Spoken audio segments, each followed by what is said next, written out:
I've been living the van life for a while now, but last night, some kids knocked on my window. They wanted me to let them in. I don't know how long I have. My battery's at 14%, and I don't dare start the van. If I do, they'll hear me. I know that sounds paranoid, but you didn't see them. Or maybe you have. If you have, tell me. I need to know how to get out of here, okay? I travel alone. I document it. My channel isn't big yet, maybe 12,000 subscribers, but I post regularly. Off-grid campsites, van conversions, solo travel tips, that kind of thing. I stay out of cities, and I stay off well-worn paths. The further I am from people, the safer I feel. Or I guess I should be saying, the safer I used to feel. Tonight, I'm parked off a forest road in Idaho, miles from the nearest town. It's the kind of place where, if you screamed, no one would hear you. That's one of my go-to videos, by the way. A big scream, loud as I can, and then just the silence afterward. Basically, the place was perfect until the knock came. A single, soft knock. Not on the door, on the window. I froze. It was just after 1 a.m. The woods were silent, no wind, no animal noises. My van is unmarked.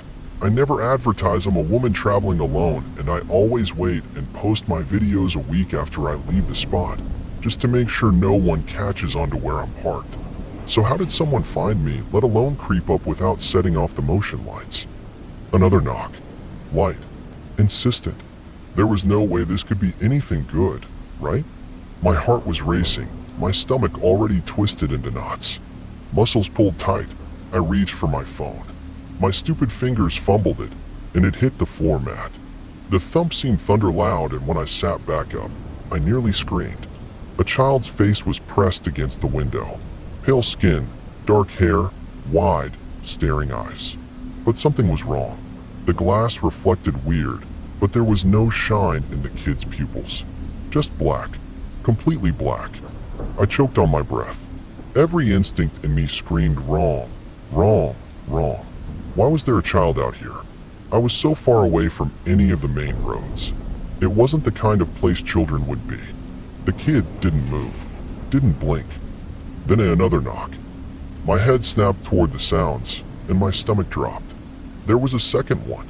A little girl this time, standing by my back doors. Same dark hair.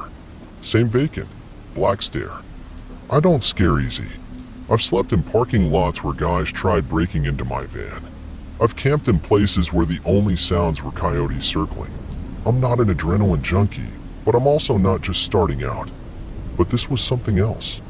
I kept my hand low, fumbling for my knife while trying to keep my breathing steady. That sounds bad. These were just kids, right? But you don't understand. There was something wrong with them. The boy at the window finally spoke. Let us in. 3 words. No emotion. No inflection. Just a flat, empty demand. I shook my head. It made all my hair stand on end. He spoke again, more persistent this time. Let us in. The girl knocked again, harder. I heard it rattle the doors. It was a childish response, but I grabbed my blanket and pulled it up over my shoulders, cowering beneath the heavy cotton like it was a shield. I clutched my knife so tightly it made my knuckles ache. I don't know how long I sat there, too afraid to breathe. I knew that if I opened the door, I wouldn't be able to close it again. Suddenly, they stepped back. The dark of night engulfed the windows again. I barely had time to process that relief before a new sound nearly made me scream. A tap on the driver's side. I whipped around. There was a third child, a new one. This kid was a little taller. He was maybe 12 at the oldest, standing inches from my driver's side door. Unlike the other two, he was grinning. The handle jerked, but I kept my doors closed so it didn't open. The grin widened. Let us in. The same 3 words again. It wasn't a question, it was a demand. I don't remember grabbing my keys, but suddenly they were in my hand. I flipped the ignition. The dashboard lit up. My heart slammed. If I had to, I'd run them over. But the engine didn't start. I turned the key again. Nothing. Nothing. The battery was fine. The gas was full. It had started just fine this afternoon. But right now, the van wasn't starting. And the kids, They were still standing there, staring, smiling. I reached for my phone, fingers shaking. No service. Then the tapping started again. Every window, every door. A slow, measured rhythm. Knock, knock, knock. I must have blacked out at some point, because the next thing I knew, the van was filled with light. Sunlight. I woke up still clutching my knife. My doors were locked. My keys were still in the ignition. My phone was in my lap, battery at 23%. I risked a glance outside, but there was no sign of the kids. I opened the driver's side door, heart hammering. The air smelled like damp earth, pine. A beautiful, misty morning. My tires were untouched. There were no footprints in the loamy soil.